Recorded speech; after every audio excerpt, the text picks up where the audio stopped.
BFM Business, l'hebdo des PME, présenté par Jeanne Baron.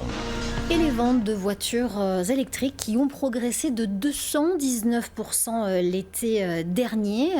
Ça continue cette année 2020 et c'est Emmanuel Cros, notre expert du jour, qui va nous en parler. Bonjour et bienvenue Emmanuel Cros. Bonjour Jeanne Baron. Alors, pour rappeler qui vous êtes, vous avez commencé votre carrière au ministère de l'Environnement et depuis vous êtes le président d'Ocea et notamment de sa filiale Borne Solutions. Aujourd'hui avec vous, nous allons notamment comprendre comment bien choisir sa borne de recharge pour son véhicule électrique, parce qu'une fois qu'on a un véhicule électrique, encore faut-il et le garer et le recharger, et ça c'est pas évident. J'aimerais connaître le premier élément à bien maîtriser quand on a une voiture électrique pour bien choisir sa borne de recharge. Alors effectivement, il y a bornes et bornes. En fait, il y a des bornes de puissance différentes.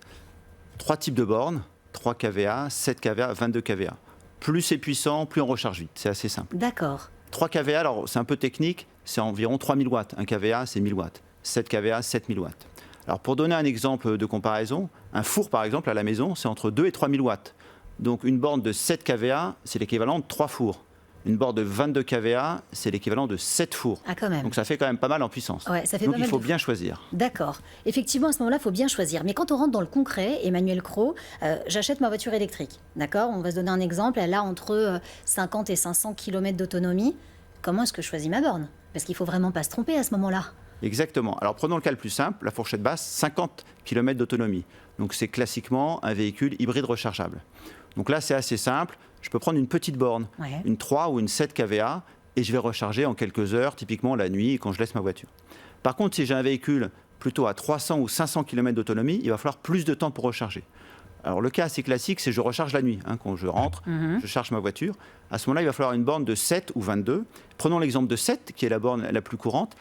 7 kVA, c'est à peu près 40 km de recharge par heure branchée. Donc vous faites une nuit complète, 8 heures, x 40, à peu près 300 km. La voiture est chargée. Au bout de la nuit, la voiture est chargée. D'accord, mais si j'ai pas le temps, si j'ai pas une nuit complète, comment est-ce que je la choisis, ma borne de recharge ? Alors c'est notamment le cas en entreprise. J'ai une flotte d'entreprise, j'ai des gens qui font des tournées, j'ai un commercial qui rentre pour 3 heures. J'ai besoin de faire une recharge en 2-3 heures. À ce moment-là, je vais prendre la borne de 22 kVA, 22 000 watts. Donc là, je vais recharger environ 120 km par heure. Donc en 2-3 heures, j'ai fait un plein de 250 km. D'accord, ça c'est très intéressant, fallait-il encore le savoir. Alors, maintenant que j'ai choisi la puissance de ma borne, on s'est mis d'accord, comment est-ce que je fais pour l'installer ? Parce que ça, autant vous dire que c'est aussi complexe que de choisir la borne. Comment est-ce que ça se passe dans ces cas-là ? Alors effectivement, une fois qu'on a la borne, il ne suffit pas d'une visseuse et de vis pour l'installer. Donc, soit vous êtes en maison individuelle, là c'est assez simple, c'est une borne, vous appelez un électricien professionnel, il la fera. Par contre, si vous êtes dans un immeuble, un grand immeuble, un immeuble collectif, une copropriété, un immeuble de bureau, un centre commercial, là il faut appeler un professionnel, comme nous par exemple Borne Solutions, parce que vous allez installer une infrastructure collective qui va déployer les bornes au fil du temps sur les différentes places de parking. D'accord. Donc c'est une infrastructure plus lourde. Donc on va venir faire un audit, vous apporter du conseil, dimensionner les travaux, financer l'opération si c'est possible, si vous le souhaitez, et puis ensuite exploiter tout le système. Donc effectivement, dans ce cas-là, vraiment faites appel à un professionnel. Un professionnel pour ne pas se tromper encore une fois.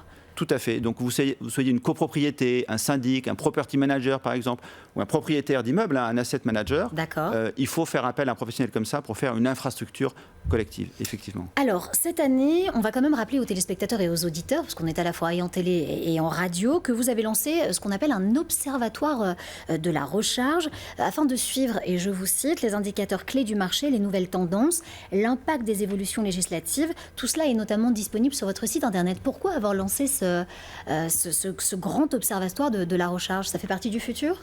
Exactement, parce que c'est un monde qui bouge énormément, les usages de la voiture bougent, les entreprises s'équipent, les particuliers s'équipent, et il s'agit de savoir comment les gens rechargent. Est-ce qu'ils rechargent plus en journée, plus la nuit, de quoi ils ont besoin. Donc on lance auprès de nos clients, bien sûr, des enquêtes, mais on voudrait que le plus grand nombre, ceux qui ne sont pas encore clients, puissent sur notre site internet déclarer leurs besoins, leurs problématiques, pour voir comment y répondre.